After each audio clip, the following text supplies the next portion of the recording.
Hey, good morning. It's Catherine Cardy with August Heart. And today we're going to learn about St. John's wort.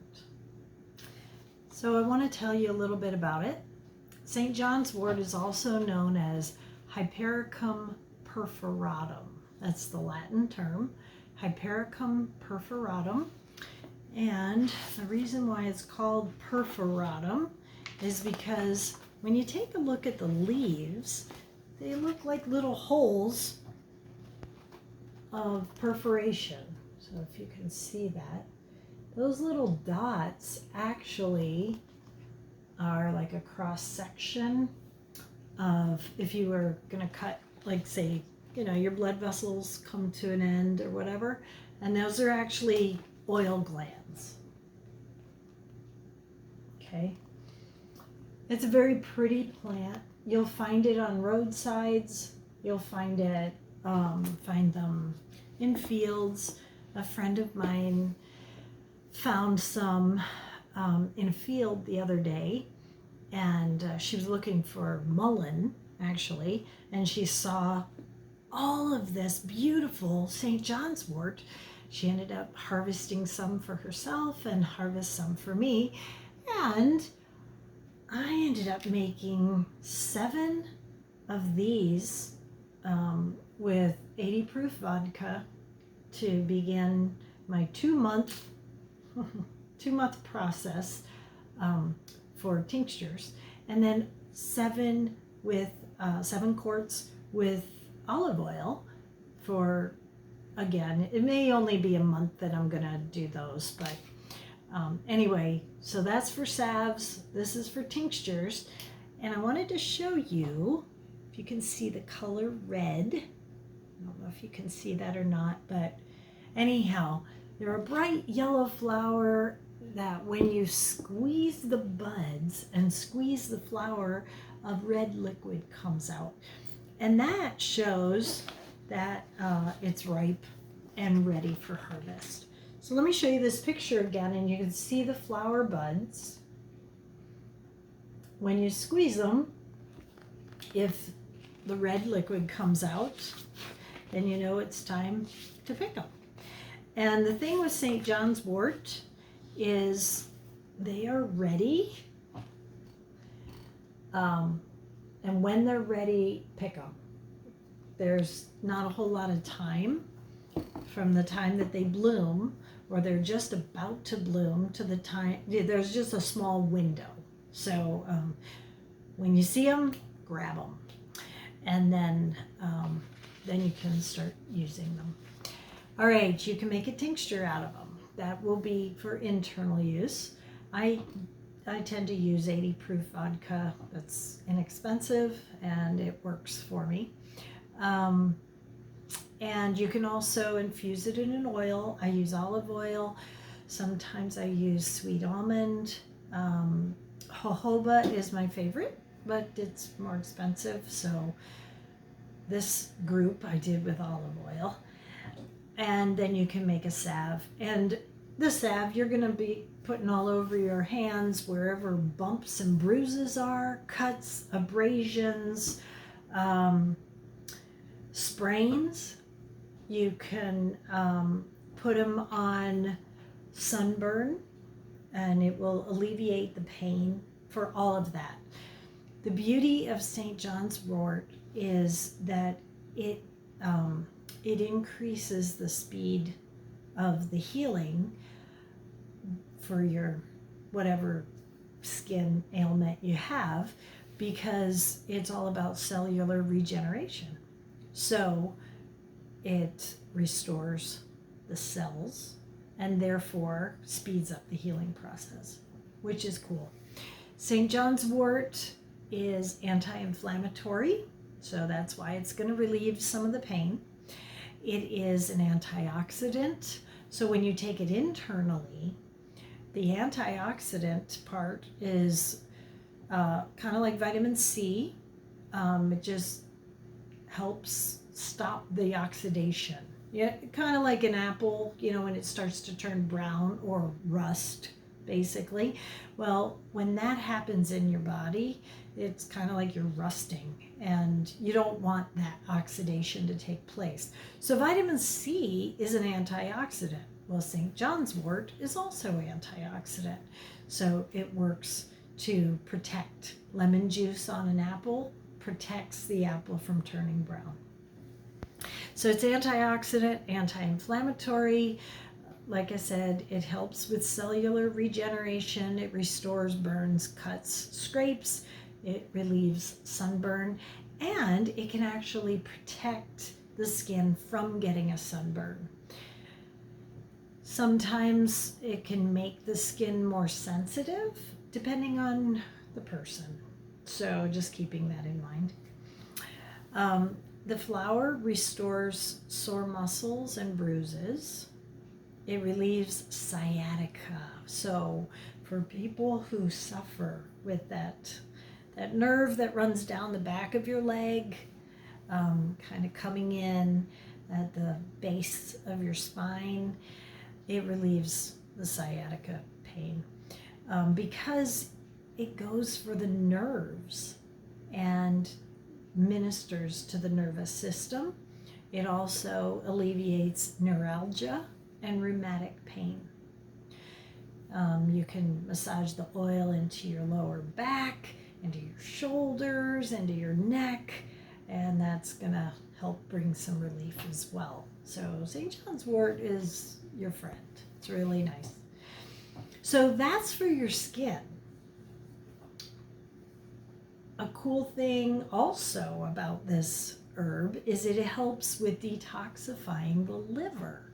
Now, the liver is the most important organ. Well, they're all important, but the beauty of the liver is that it can enable your body to regenerate. So if you have at least a third of your liver, your body can regenerate, which is why it's important to keep your liver clean, because the liver and the kidneys are your blood filters. And so for the kidneys, it filters the blood and gets rid of all of the toxins, and it becomes urine, and then you pee it out with the kidneys. With the liver, it filters your blood, and what goes through the liver is all of your medications. So if people take a lot of medications and a lot of man-made items, man-made things, that is what works the liver. So for people who have a lot of that, it can stress the liver out. And since the liver is the only organ that can regenerate other parts of the body, it behooves us to take care of our livers. So St. John's wort will actually speed up detoxification, of the liver. And what it does is it increases the liver enzymes, and then the liver enzymes say, okay, they're like the broom, and they're brooming out the liver. Well, if you take medications, it's actually going to get rid of the medications so quickly that they won't even do their job. So St. John's wort doesn't work with medications. So if you take medication, St. John's wort is not going to be what you're wanting to do. But if you want to get rid of the medications, let's just say you had medications and you're not taking them anymore, but you know there's still leftovers inside and you want to clean your liver out, St. John's wort is really good at that. So it will detoxify the liver. It also helps with your teeth, which is kind of really cool, with dental issues. Again, it's anti-inflammatory, antioxidant. So let's just say you have swollen gums, or it's also antiviral. So if there's an infection or if there's a virus that got in, then St. John's wort is going to go after that stuff and take care of your teeth, and then it won't mess with your blood. If you get an infection in your tooth and then it goes into the bloodstream, that's a major deal. Major. So you want to take care of your teeth. And there's so many neat recipes for toothpaste without fluoride that are really good for you. So you might want to do your research on that and see if you can make your own. You know, coconut oil, baking soda, xylitol, bentonite clay that helps to remineralize, kaolin clay. So there's some good recipes out there. So anyhow, just helps with the teeth, and then add a little St. John's wort in there, and that would help as well. Doing this on your skin is excellent for sunburn. For some people, it makes them more sensitive to the sun. So it just depends on your body and how it works. So just keep that in mind. Kind of makes sense that the Latin name is hypericum, you know, hypericum, sometimes hyper, you know, it works fast, it's kind of intense, so keep that in mind. Don't use St. John's wort with medication. Avoid St. John's wort if you're pregnant or if you're nursing. I basically say that for all the herbs that I work with, just because you need to check with whoever is taking care of you with your pregnancy, or, you know, while you're nursing, because herbs can go against pregnancy, certain ones. So you just make sure that you're on the up and up with that. Then the parts of the flower, or the parts of St. John's wort that you're actually going to use are the flowers. And again, let me show you. I just love this picture, it's so pretty.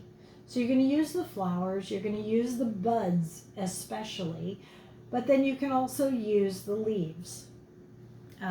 All the aerial parts, you can use those. And additional herbs that go with St. John's wort, and they help with the nerve pain, include cayenne pepper, comfrey leaf, comfrey root, blue vervain. Blue vervain is excellent for nerve pain, for nerve craziness. So it's a sedative. So you want to take blue vervain in the evening, not in the morning. But it just calms things down. You know, if you're hyper, if you're anxious feeling, if things are just a little too much, blue vervain, chamomile, lavender, lemon balm, St. John's wort, they all work together, just calm things down a little bit. Linden leaf, linden flower, they all work together. So that's just good to know.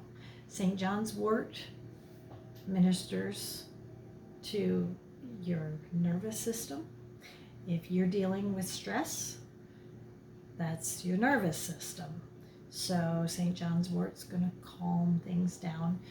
It's also going to help with the liver, clean your liver out. Once you've got a healthy liver, then that's going to filter everything. Then all of the junk that is in your blood gets filtered out, and then you have fresh blood flowing, and you have more oxygen, and you have more life and more nutrients because the poisons have been filtered out. So St. John's wort is great for the liver, it's great for nerves, it's great for your skin. And just remember, if you're pregnant, avoid it, or unless those who are taking care of you can give you a green light. And if you're on medication, avoid it because they don't work well together. All right, that's St. John's wort.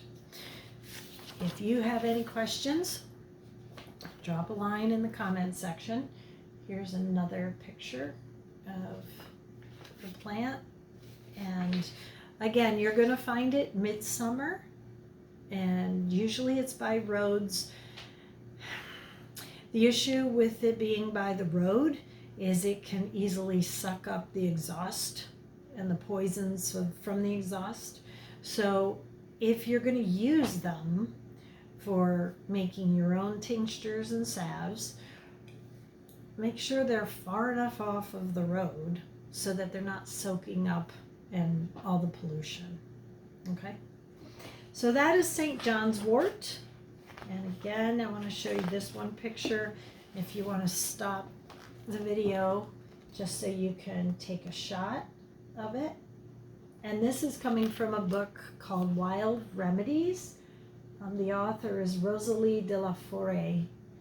I purchased this on Amazon. Excellent, excellent book. So, have an awesome day. Remember, Abba's heart is always for you. And we will see you in the next video.